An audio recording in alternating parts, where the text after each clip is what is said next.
Magandang araw po mga kapansit. Magandang araw din po Sir Paul. Magbabahagi ako ng kwento. Isang kwento na karanasan ko mismo na nangyari 2000. Kasi simula pa lang po ng bagong taon yan. Nga pala, ako po si Tino. May edad na sa kasalukuyan at ang libangan ko na lamang po ay ang pakikinig sa mga kwento ninyo. Sana magbalik ang araw-araw niyong upload Sir Paul dahil isa ako sa mga nangungulila, naghahanap, nag-aabang at umiidolo sa inyo. Hayaan niyong bilang pasasalamat ko, ngayong araw ako naman ang magbabahagi ng sarili kong nakakatakot na karanasan.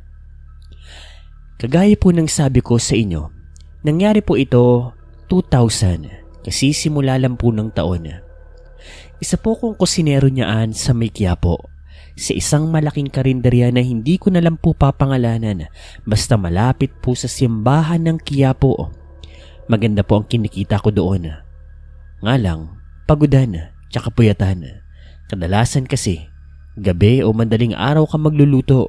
Pagkatapos mong magluto, pwede ka nang umayahay. Iba naman ang taga-benta. Iba naman ang taga-linis ng karinderya. Ako tagaluto lang. Maswerte ako Sir Paul. Bata pa lamang ako ay marunong na akong magluto. Nasanay ako magluto sa tulong ng nanay ko. Yun ang naipamana niya sa akin. Bata pa lang kasi ako ay tinuturuan niya na ako. Nagsimula sa pagsasaing, sa sinigang, sa adobo, hanggang sa kahit na anong putahe. Kaya ko nang lutuin. Basta malasahan ko lang ang isang putahe, konting tanong-tanong, magagawa ko na yung lutuin at magiging masarap na yan. Makailang ulit ko lang nasubok. So heto na nga. Nagkaroon ako ng magandang trabaho noon doon nga. Kinuha ko ng isang may kaya na negosyante. Maganda ang pasahod sa akin. Pero sa hindi ko malamang dahilan, doon ko rin pala mararanasan ang isang kahindik-hindik na pangyayari na magpasaga ngayon. Hindi ko pa rin talaga makalimutan. Araw po ng Biyernes noon. Alam niyo naman kapag Biyernes sa Quiapo, dinadagsa talaga ng mga deboto. Kada Biyernes kasi marami talagang nagsisimba dyan, kaya kapag Biyernes, yan ang pinakamaraming kumakain sa karinderya namin. Kaya gabi pa lang po, nagpe-prepare na kami ng mga lulutuin, ng mga ricados, ng mga karne. At isa ako sa mga nangunguna dyan. Ako ang head chef Meron din naman ako mga alalay, tagahiwa, tagaabot, at kung ano-ano pa. Pero sa lahat ng niluluto, ako talaga. Nagtitimpla, sangkutsa, basta lahat. Hindi pwedeng may gumalaw ng niluluto ko. Magbuhat ka, magayat ka. Pero sa timpla, sa paghalo, sa paggisa, ako lahat yon. So heto na nga po. Siguro ay mga launa ng madaling araw, naghihiwa na kami ng mga ricados. Maraming bawang, maraming sibuyas, mga patatas, mga gulay at kung ano-ano pa. Pero nung mga sandaling yun, inis na inis ako kasi wala pa ba yung karne, Jonas? Wala pa, kuya eh. Ang tagal naman. Ano ba sabi nung supplier natin? Sabi niya, 12:00 pa lang i-deliver niya na. Mag-aalas 2 na wala pa. Kailangan ko na magsangkutsa. Marami tayong lulutuin. Yun nga po. Sabi po ni boss Ay, sabi ko na kasi kay bossing, dapat hindi na siya nagpalit ng suki. Makakamura nga siya dyan pero lagi namang late. Yun ang pinaka-problema ko noon Sir Paul. Paano ba naman, yung bago naming supplier, madalas pong nalalate sa pagdi-deliver po ng mga karne. Inis na inis ako noon. Paano ba naman kung kailan Biyernes doon nalalate? Tapos ang dami pa naman noon. Dapat nakapagsimula na ako. Nakatapos na nga sana ako ng isang putahe. Aso wala. Maya-maya. Kuya Tino, eto na, kararating lang. Isang tricycle po ang huminto doon sa amin. Nakita ko po yung supplier na lalaki, matanda. Nakasuot ito ng kapote. Medyo maulan kasi noong mga panahon na yon. Pasensya na kayo. Natagalan Sariwa kasi ang karne na yan. Katatad-tad lang. Hindi ako nagsalita. Pinakitaan ko lang siya ng masamang tingin. Pasensya na kayo ha. Huwag kayong maglala. Sinabi ko na sa boss nyo na medyo may bawas yan kasi nga late. Inis na inis ako noon, Sir Paul. Yung ngiti kasi ng matanda, parang, ewan, alam mo yung nangaasar? Yung ngiti na para bang nakakaloko? Ganun pa man, imbis makipag-away at bulyawan pa siya, inuna ko lang askasuhin yung mga karne.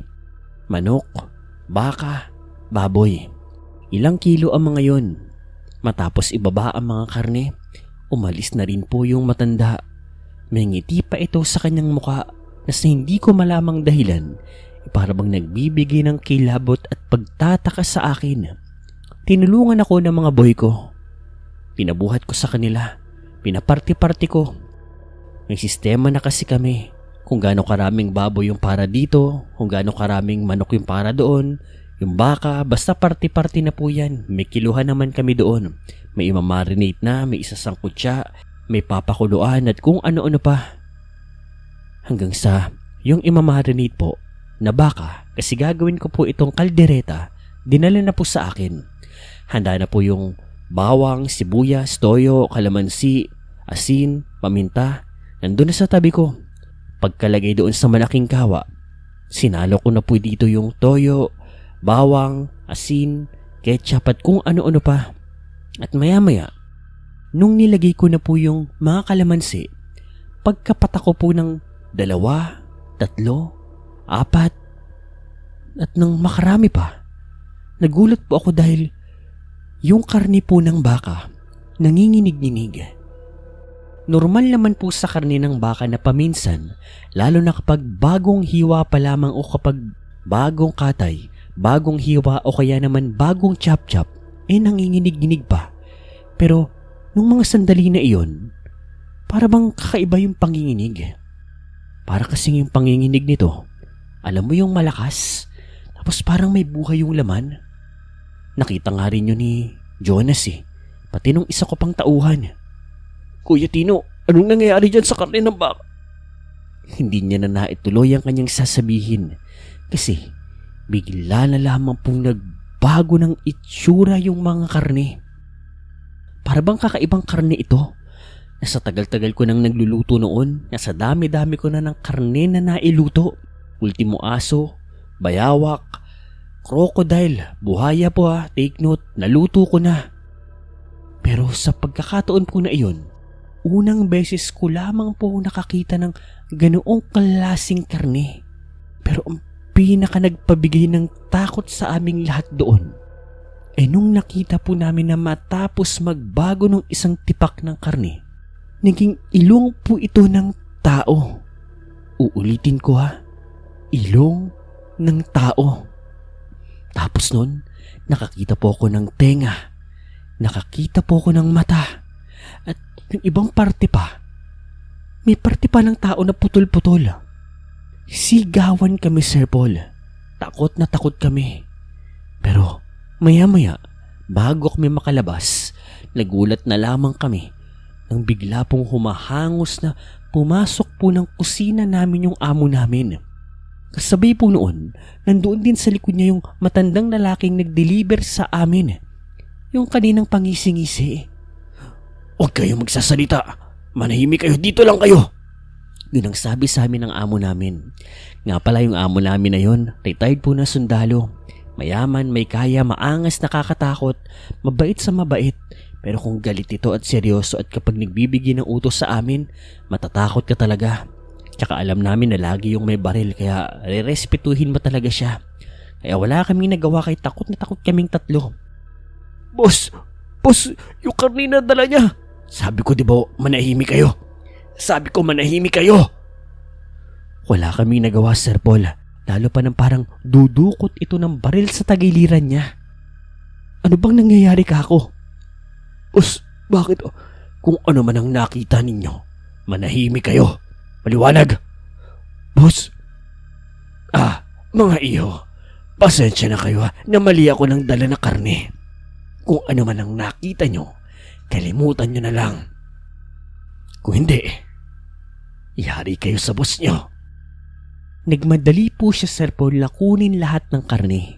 Yung karne nga na namarinig ko na, yung nagpalit-palit ng anyo dahil sa kalamansi, bawang, toyo at kung ano-ano pa. Nilagay niya po sa plastic tapos parang diring-diri siya doon. Hindi kami makapaniwala, ang bilis ng po ng pangyayari. Nalimas niya lahat ng karne at may pamalit naman po siyang dala. Nasigurado ako sa hayop na po yun. Baboy, manok, baka. Lumabas po siya. Naiwan kaming 4. Kasama po yung amo ko. Magluto na kayo. Uulitin ko. Wala kayong nakita. Liwanag! Sir Paul, hindi kami makapaniwala. Gulong-gulo kami ng mga kasamahan ko noon. Nagluto kami, Sir Paul, nung umaga na iyon. Medyo na late man pero natapos naman namin lahat.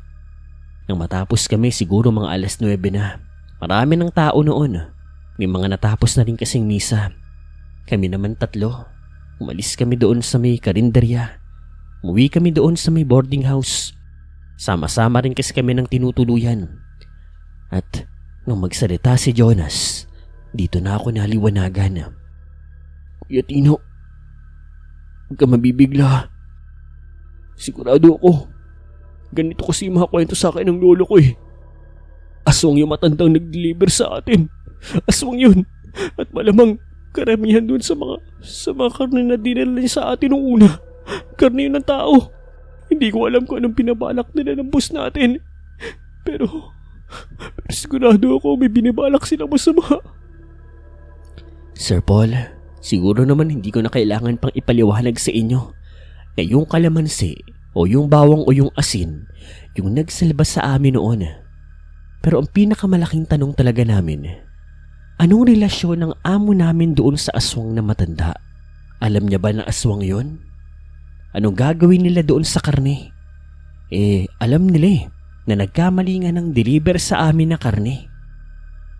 Pero sa kabilang banda, ito pa yung mas malaking tanong. Yung boss namin, aswang kaya? Sir Paul, wala na pong kasagutan sa mga tanong namin na yan. Kasi nung araw na yun, hindi na kami bumalik doon sa pinapasukan namin. Nagpakalayo-layo kaming 3. Takot kami sa amo namin na yun Sundalo yun, may kapit yun. And who knows, baka mamaya, isa ring aswang. Ganun pa man, Sir Paul, mula noon hindi ko na po nakita pa yung amo namin na yun. Ganun din yung matanda. Kasi hindi na rin po ako bumalik pa ng Maynila At kung mapamaynila man ako, hindi na po ako napapadaan dyan sa Quiapo. Anyway, hanggang dito na lamang po, Sir Paul. Sana po nagustuhan ninyo. Sana po nandiri din kayo, natakot, kinilibutan sa karanasan ko.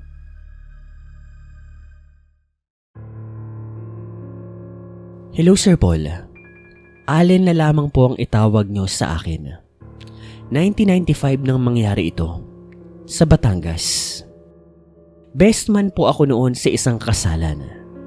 Alam nyo naman na kapag kasalan sa Batangas, bonggang-bongga. Grabe, baysanan nga akong tawagin yan dito sa amin Yung kinasal po, yung best friend ko, natatawagin na lang po natin sa pangalang Ara, yung babae, at yung lalaki naman ay Eric. Kumuha po ng isang chef o cook, tagaluto. Marami kasing bisita noon kaya kailangan marami ring lutuin. At ang nakuha po nila ay tatawagin na lang din po natin sa pangalang Arman. Fast forward po, natapos po ang kasal. At sa pagdating namin sa bahay nila Eric, kung saan magaganap nga ang handaan, tuwang-tuwa naman kami kasi prepared na po ang lahat.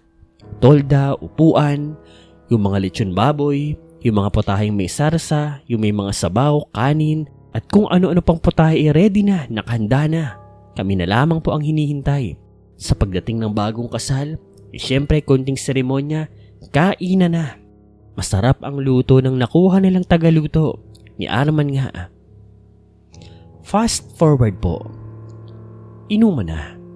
Sa pagkakataon po na ito syempre naiwan na yung mga lalaking iinom, yung mga matatanda, yung mga babae rin na iinom, mga sumasayaw, mga chismisan, mga batang relatives. Syempre ako dahil best man, nandun yung mga kabarkada namin, naiiwan. At syempre, si Eric, si Ara, nandoon din, nakikisaya. Hindi pa naman daw yun yung araw ng kanilang honeymoon. Sa susunod pa, kaya makikiseda muna sila sa amin. Siyempre, ikinatuwa naman namin. Siguro mga 7:00. Sa mga oras po na yan, habang nagiinom kami at nagkakasiyahan, hindi maalis-alis sa paningin ko o sa atensyon ko yung nakuha nilang tagaluto. Sa mga pagkakataon din po na iyon nakikisiya sa amin si Arman. Kung kami masasaya, siya tahimik lang nasa isang sulok, umiinom din ng alak. Hindi siya nakikipag-usap. Kung makikipag-usap man, ha? Okay, sige. Okay lang. Salamat. Yan lang ang mga tugon niya. Kumbaga mga one-liner, one word lang. Umingiti kung paminsan, tumatango, lalo na kapag tinatagayan. Pero bukod doon, tahimik lang siya. Hindi rin umingiti. Hindi rin kami tinitignan. Pero ang pinaka napapansin ko sa kanya, yung kalahati niyang muka. Mahalata mo kasi dito yung malaking paso. Sa katunayan yung kaliwa niyang mata, para bang nangirat na. Yung para bang maliit na yung pagkakabuka. Base sa kanya, isang beses daw kasi, noong nagluluto daw siya sa isang handaan din, sumabog daw yung gasol na gamit niya. And yun na nga, napaso raw siya. Tinatanungan namin siya, pinagkikwento namin siya. Hindi ba siya natutroma sa pagluluto, ganito, ganyan. Pero sabi niya hindi naman daw. Trabaho niya raw yun Ang weirdo talaga niya, Sir Paul. Ganoon lang yung mga sagutan niya. So heto na nga. Pagsapit po ng 10:00 ng gabi, syempre nabawasan na rin po ang mga bisitang nagiinom. Kami nandun pa rin. Syempre mga bata-bata pa Wala pa kaming 30 niyan, Sir Paul. Mga 27, 28, 29. Ganyan po nag-range yung mga edad namin. Yung mga matatanda na rin namang nagiinom. At masaya pa rin kami niyan. Bedyoke, ballroom, umuulan ng alak, tapos ang dami pang pulutan. Pero sa totoo lang, nananawa na kami sa mga pulutan kasi nakakapangapal ng batok Yung mga masasarasang pagkain, yung mga lechon, yung mga balat, nako, Andy, dami pa rin, nandun pa rin. Pero maya-maya, nagulat na lamang kami nang maglagay po sa mga lamesa namin ng pulutan si Arman. Niluto ko. Sana magustuhan nyo. Oh, nagluto ka pa, Arman? Ano ka ba? Maliit lang to na bagay para sa bagong kasal. Sa unang pagkakataon, Sir Paul, nakita ko pong ngumiti ng malaki si Arman.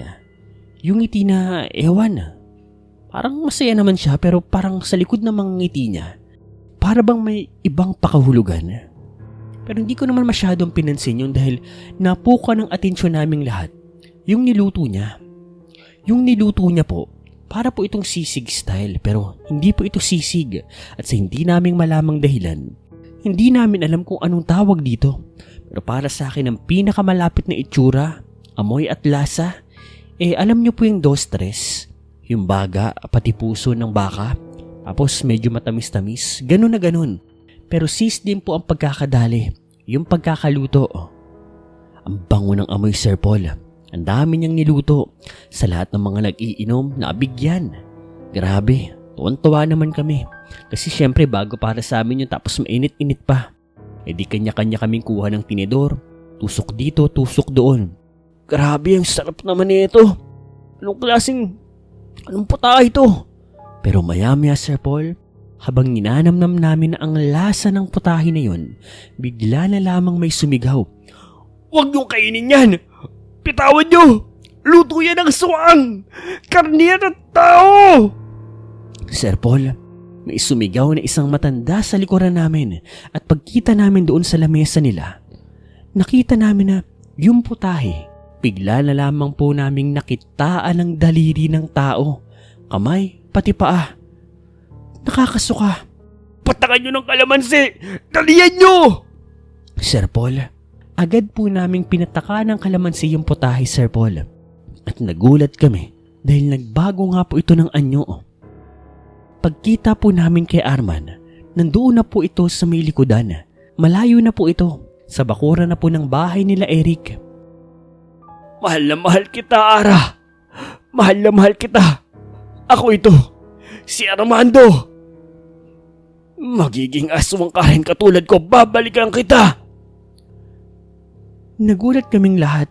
Hindi namin alam kung anong ibig niya sabihin. Pero hinabol po siya ng mga kalalakihan, Sir Paul.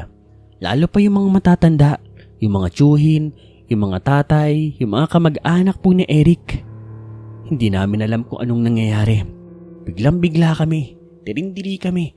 Ako nga nasuka ko, Sir Paul.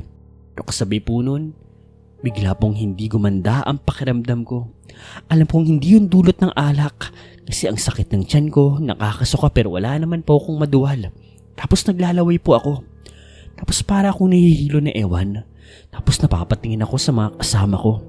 Parang naaamoy kong mabango po sila. Para bang gusto ko silang kagatin. Para bang gusto kong tikman yung mga laman po nila. Maya-maya, Sir Paul, siguro mga kalahating oras, nagbalikan na rin po yung mga kalalakihan. Agad po silang lumapit sa amin. Yung mga nakakain, lumapit kayo, bilis!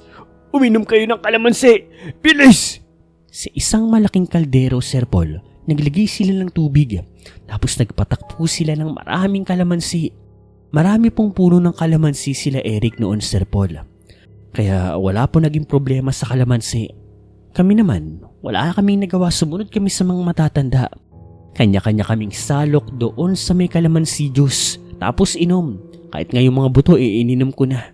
At pagkatapos noon, Sir Paul, kanya-kanya kaming sukahan. At alam nyo ba yung mga isinuka namin? Itim na likido, Sir Paul, na may buhok-buhok pa na para bang maugat. Nakakadiri, nakakasuka. Tapos noon, Sir Paul, instant, nawala lahat ng nararamdaman namin. Yung gigil, yung parang gutom sa mga kauri namin, para bang gustong magat, yung hilo, yung pagkatakam, yung paglalaway, nawala sa isang iglap. At dito na po namin nalaman ang lahat ng sabihin ng mga matatanda kung ano bang nangyari at kung sino nga ba si Arman o Armando kay Ara. Ito po munang una.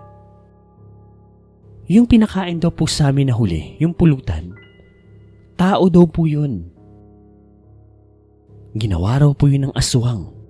Sa madaling sabi, si Arman ay aswang at ang tawag daw po doon ay pangyayanggaw. Balak daw kaming hawaan ng pangyayanggaw ni Arman. Pangalawa, si Arman o Armando ay ang dating nobyo ni Ara. Base kay Ara, hindi raw naging maganda ang paghihiwalay nila nito. Nagkaroon daw kasi ng babae itong si Arman. Tapos yun nga, naghiwalay sila, ilang taon na rin daw yung nakakaraan. Pero hindi raw malamang dahilan ni Ara na hindi pa raw pala nakaka-move on ito. At yun nga ang ginawa niya. Balak daw siyang gawin itong aswang katulad ni Arman na nagpaka-aswang na nga rin daw noong mga panahon na yun. Sigurado daw kasi siya, dati, tao ito. Grabe yung mga turns and events, plot twist. Grabe. Naging maayos naman kaming lahat, Sir Paul. Lahat kami nakakain na muntik ng maging aswang. Naging tao. Naagapan. Sa tulong ng mga matatanda. Yung Arman, Sir Paul, yung Armando, hindi na po nakita pa. Si Eric at Ara naman, Sir Paul, patapos po ng honeymoon nila, ng ibang bansa na. Doon na lang po sila nagtrabaho. Nagsimula ng bagong pamilya. Bilang mag-asawa. Makakain naman sila kahit papaano Nakakalungkot pero syempre naiintindihan naman namin kasi buhay at kaligtasan nila ang nakataya. Dahil nga si siraulong Arman na yon. Kaya pala una pa lang hindi na okay yung pakiramdam ko doon Nakakabigla lang. Napapaisip nga ako paano na lang kung yung mga una nang niluto, yun yung ginawa niya ng orasyon ng yanggaw. Sa dami ng kumain, marami sigurong mabibiktima. Maraming magiging aswang. Pero ganun pa man, isa lang masasabi ko, tanga siya. Dito na lang, Sir Paul. Sana nagustuhan ninyo. Kaya kung ako sa inyo, pagtanim na rin kayo ng maraming kalamansi. Kalamansi is life. Literal, madudugtungan niya ng buhay mo. Sakaling madali ka ng aswang. Darren Sir Paul, 1999 ito nangyari. Problemado ako noong mga panahon na iyon. Natanggal kasi ako sa trabaho. Nagkaroon kasi ng problema ang kumpanya ko, isang restaurant. Hindi ko na lang sasabihin pero nagtanggalan sila ng mga tauhan eh. Isa ako sa natanggal. Masaklap nga niya na wala naman akong kasalanan noon eh. Napagbintangan lang ako. Akala nila kasama ako sa mga nagnanakaw.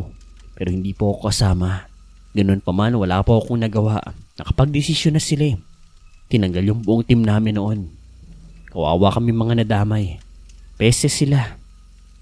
Bukod pa dyan eh, ang pinaka nagbigay ng problema sa akin noon, buntis po ang girlfriend ko noon. 2 months. Sa totoo niyan, wala naman sana kaming problema sana eh. May ipon naman kami. Pero syempre, hindi naman sasapat yun.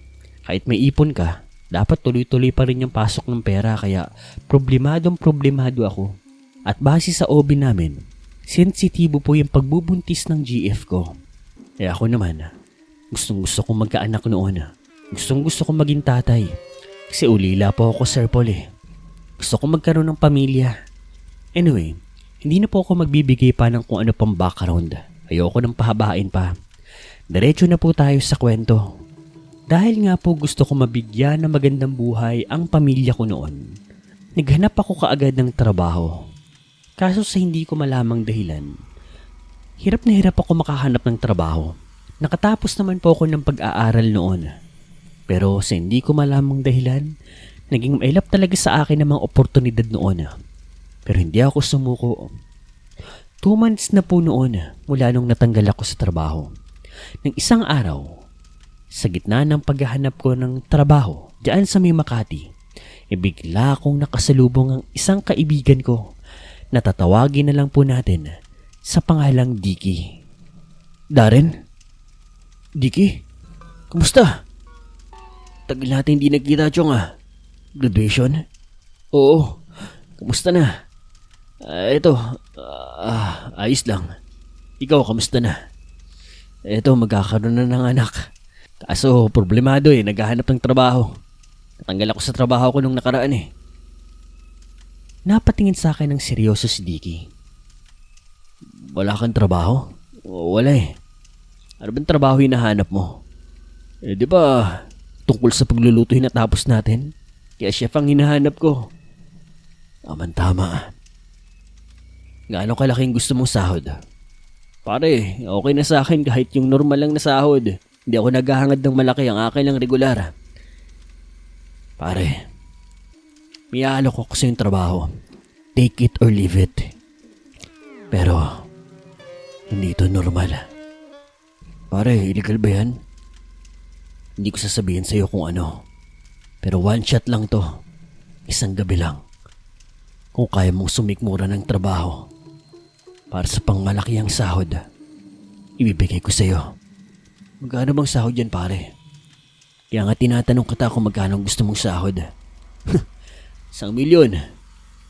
1 milyon lang? 10 milyon ibibigay ko sa'yo sa isang gabi. Pare, nagbibiro ka ba? 1 milyon nga eh, nagbibiro lang ako. Tapos ginawa mo namang totoo? 10 milyon? Pare, okay ka lang ba? Baka nakatama ka ah. Dadrugs ka ba? Pare, punta ka sa address na to.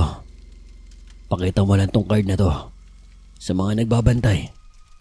Kung gusto mo. Meron po siyang inabot na card sa akin noon. Blanco po ito. Para lang itong ATM na card na medyo mas maliit pa. Para po siyang calling card. Pero gawa po sa plastic ito. Tapos doon po sa gitna ng card, may nakaukit na mga letra na hindi ko po maintindihan. Ibang lingwahe po ito. Tapos sa likod, may nakasulat po na address. Sa bandang Ortigas po ito. Pare, hindi ko na po nakausap pa si Dicky kasi tumalikod na ito sa akin. Tumango lang sa akin. Tapos, nawala na po siya ng bigla kasi marami pong tao noon eh. Rush hour po noon, siguro mga 6:00 na po yata ng hapon kaya mabilis po siyang nawala. Ako naman, Sir Paul, takanta ka. Natatawa pa nga eh. Baliw ba yun si Dicky? Pero buong gabi po nung gabi na iyon, hindi po mawala-wala sa isip ko yung alok niya sa aking trabaho. Hindi ko ngayon sinabi sa GF ko. Pero kinabukasan, Sir Paul, para ba ako nahanginan ng malamig na hangin? Nagpaalam ako sa GF ko noon. Love, may racket lang ako Mamayang gabi, wag mo na ako intayin. Baka kinabukasan na ako makauwi. Hindi naman nagduda sa akin yung GF ko kasi una sa lahat loyal ako. Alam niya naman na magtatrabaho ako. Hindi rin siya nagtanong. Pinabaunan niya lang ako ng pagkain at damit. Ako naman, Sir Paul, natagpuan ko ang sarili ko doon nga sa address sa may Ortigas. 5:00 po yun ng hapon. Sa isa sa mga malalaking building doon sa Ortigas, sa likuran po nito, doon po ako napunta. Nakita ko po na may malaking parang warehouse doon. Maraming truck, bus, van at kung ano-ano pang mga sasakyan. May mga tao din doon na nakasuot ng kulay itim. Para silang mga bouncers, Sir Paul. Lumapit ako. Anong ginagawa mo rito? Malis ka rito. Hindi ka pwede rito. Sir, pasensya po. Pinapunta po ako dito ng kaibigan ko. Ito po yung cardo. Nagtinginan po yung dalawa. Ano ka? Anong trabaho mo? Sabi ko po sa kaibigan ko, chef eh. Pumasok ko doon sa van na yun. Itinuro sa akin ng isang lalaki yung isang van sa nakapila. Pangatlo ito. Nandun po ba yung kaibigan ko? Ano ba? Gusto mo ba ng trabaho? Bilisan mo! Pumasok ka na doon! Wala akong nagawa, Sir Paul. Sumunod lang ako sa kanila. Pumasok ako doon sa pangatlong van na nakapila. Pagpasok ko, may ilang tao doon sa loob. Mga hindi po sila nagsasalita. Sa laki ng van na iyon, 4 lang po kami. Tapos isang driver. Kaya malaki po yung space. Maya-maya, pagkasarado po ng van, nagulat na lang po ako nang bigla pong nagsuot ng kung anong maskara yung driver. Maskara po ito na panlaban sa amoy. Tapos nagulat na lamang po ako nang may inispray po sa amin yung driver. Mabaho, nakakahilo. At sa isang iglap, nawalan ako ng malay. Kami lahat na 4 na pasahero, liban doon sa driver. Nang magkamali po ako, Sir Paul, ako na lamang po ang mag-isa doon sa loob ng van. Yung driver, nakita ko po na nandoon sa labas, wala na pong maskara. Gising ka na. Magsisimula na ang trabaho mo. Bilisan mo. Ako noon, Sir Paul, mahilo-hilo ako. Hindi pa ako makapagsalita. Lumabas po ako ng van. Boss, ano pong nangyari? Suot mo to. Boss, nasaan po tayo? Nasa norte ka ng Luzon. Bilisan mo, 11:00 na Gutom na yung mga customer mo. Boss, ano po mangyayari? Ano po nangyayari? Nasaan po ako? Hindi na po ako nakapagsalita, Sir Paul. Meron pong humila sa akin na isang lalaki. Nakasuot po ito ng parang pang-waiter. Mula doon sa pinagpaparkingan, dumaan kami sa isang masukal na kagubatan. Tapos maya-maya, isang malakas na liwanag ang sumilaw sa akin. Tapos malakas na tugtugan. At nagulat na lamang po ako nang sa gitna ng kagubatan, Sir Paul, merong isang malaking bahay na luma. Para bang ancestral house ito. 3 palapag. Tapos sa paligid, maraming sasakyan na magagara. Maraming nagaganap. Mga nakasuot ng pangmayayaman, mga foreigner, mga Indiano, mga puti, mga Inchik, mga European, mga Amerikano at kung ano-ano pang mga lahi. At syempre may mga Pinoy din. Mayayaman silang lahat, Sir Paul. Lahat sila ipapasok doon sa bahay. Basta parang may nagaganap po na event, party. Ako naman, Sir Paul, unti-unti na po ako natatauhan noon. Unti-unti nang nawawala yung hilo ko. Hanggang sa maya-maya, ipinasok po ako ng lalaking parang waiter doon sa may likuran. Tapos binihisan niya po ako. Tapos pinagsuot ng maskara. Alam niyo po yung maskara ng Jabberwockies. Para pong ganoon. Puti lang po. Magluluto ko lang ng sasabihin sa'yo. Bukod doon wala na. Pagkatapos mo silang mabusog, makakauwi ka na. Maliwanag! Hindi na po ako nakapagsalita. Hinila lang po nila ako. Dinala sa may second floor, third floor. Tapos may isa pong malaking parang buluwagan doon. Tapos sa loob, malamig, air-conditioned, Sir Paul. Tapos para ako nasa isang stage. Mabilis lang po yung mga nangyayari. Basta natagpuan ko na lang po yung sarili ko na may isang lamesa doon. May kawali, may mga ingredients, may mga putahe, may mga mangkok, may mga plato at kung ano-ano pa. Kusina, Sir Paul. Tapos sa harapan ko, may mga tao. Pero hindi ko sila makita kasi madidilim po ang pwesto nila. Nakatutok lang po sa akin yung ilaw. Ano pong lang? Huwag ka magsasalita. Lulutuin mo lang ang karne na ibibigay sa'yo kung anong gusto nilang putahe. Kapag nagkaroon ka ng problema, papatayin ka nila. Maliwanag? Napalunok ako, Sir Paul. Natakot ako, kinabahan, kinilabutan. Hanggang sa maya-maya, umalis na po yung parang waiter na nag-aasikaso sa akin.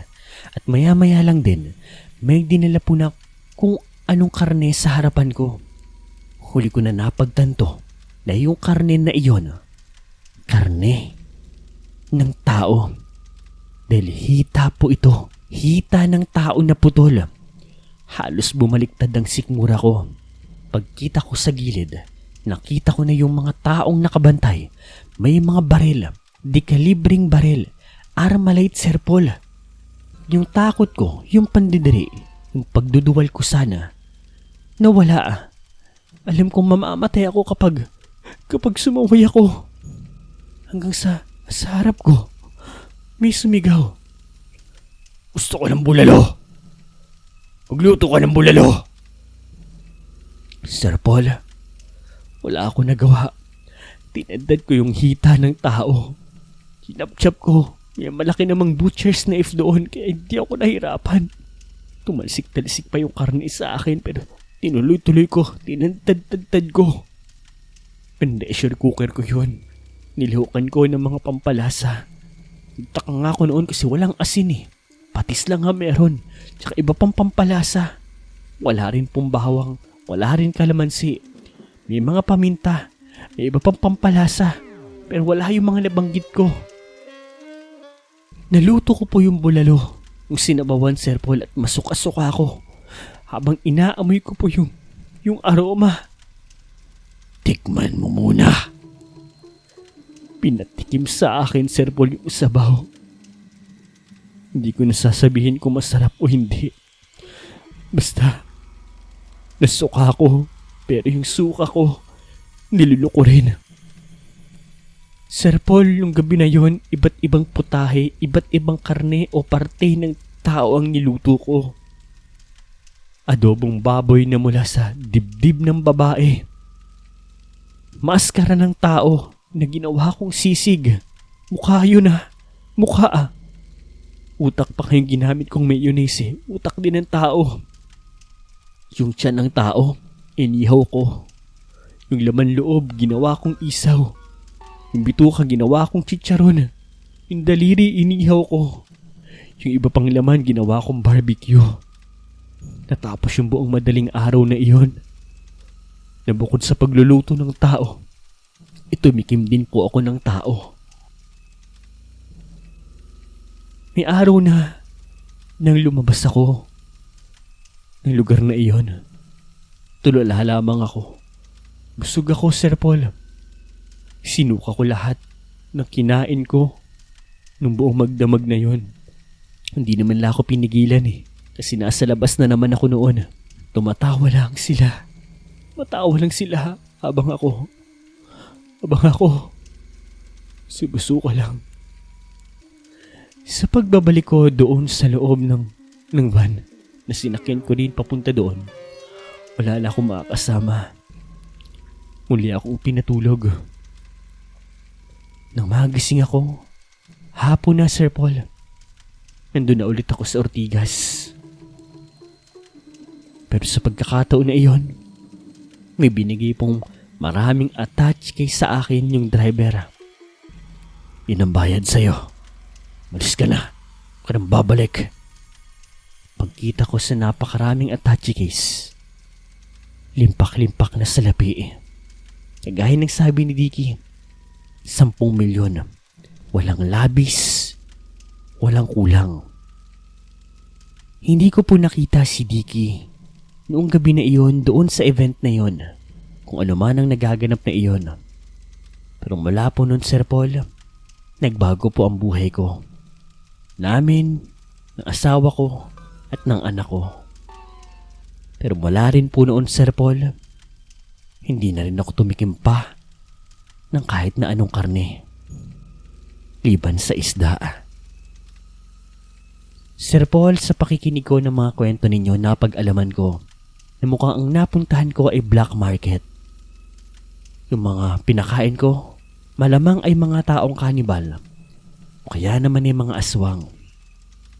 Ganun pa man, hindi ko alam kung magpapasalamat ako sa kanila o hindi.